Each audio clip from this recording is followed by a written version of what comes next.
Hi, I'm Michael Polozola with the LSU Ag Center. I'm a regional horticulture agent for the Central Region, and this is Robbie Hutchins, and I am the Area Forestry and Wildlife Extension Agent for the LSU Ag Center for the Central Region. And today we're going to be looking at some trees and trying to select some trees that you might want to plant in your home landscape. So what we're going to start with is kind of looking at some trees that we might not want to look in for the home landscape, and we'll go over some of the reasons why. Robbie, what do you think of this tree? I see it's got this fork here. How would that affect long-term health of the tree, a fork this low? Michael, as you said, that fork is extremely low, and because of that, this tree would be much more prone to splitting. The larger that the tree gets, the weight of the crown here would start to pull this thing apart, and you would have, and if you had an ice storm or a hurricane like we had in 2020, it could lend a tree to splitting, and you don't want to select this type of tree for a tree that you're going to depend on for a long time. Now, if this was the only tree we had to choose from, could we make a correction by pruning this out? Would it straighten out? Or if it's the only one, if it had some special meaning because it was from a seedling? I know in a retail setting we'd just probably move to the next one, but if we for some reason had to salvage it, could we? Yes, we could, Michael. That's a very good point. We're very fortunate because live oaks respond well to pruning, and they actually quote unquote fill in, so we could, if needed, take this off here and allow this part of the tree to take the growth, and then we could train this and prune this over time and make this a desirable tree if we had to do so. So Michael, what do you think about this tree? This tree doesn't have the issue of forking down low like the past tree. What do you think about this? I agree with you. It has this nice straight bottom, except when we follow it all the way up, we start to have this curve in the leader here. And this is going to be long-term structural issues. The wood will be dense, but it'll be a weak point. And I think ideally, you almost see where it would be missing that straight line there. I see. I think we need to look for another tree, but we could use this one if we needed to. If it was already in the landscape, we could train around this, I believe. I agree. I think that's a very good recommendation. Hey, Robbie. So looking at this tree here, it's obvious that we wouldn't like the location of the fork right here. But say this fork was higher up.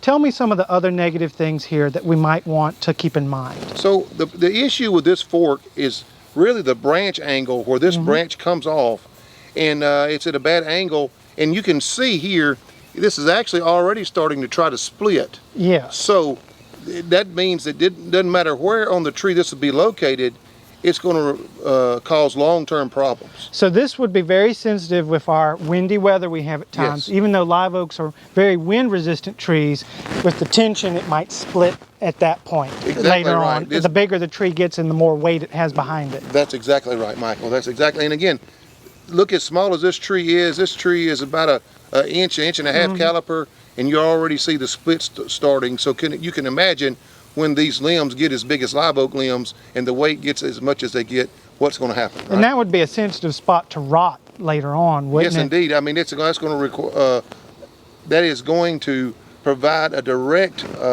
avenue for heart rot fungi to get in there and get started. But at this age, could we correct it by going ahead and taking one of these out?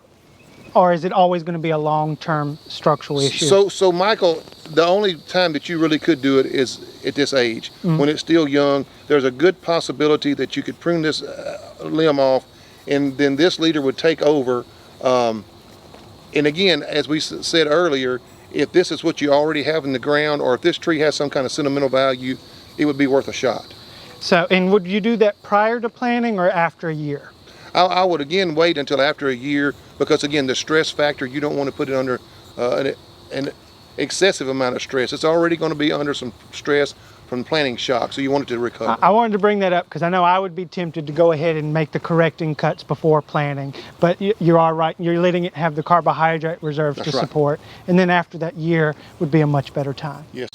So Michael, what do you think about this tree? I think this tree looks pretty good. What do you think? I think it has a pretty nice straight trunk. Right. Now, the only thing I think we're going to need to do, and we would need to do this for any tree I suspect that we select, is prune upward a little bit at a time.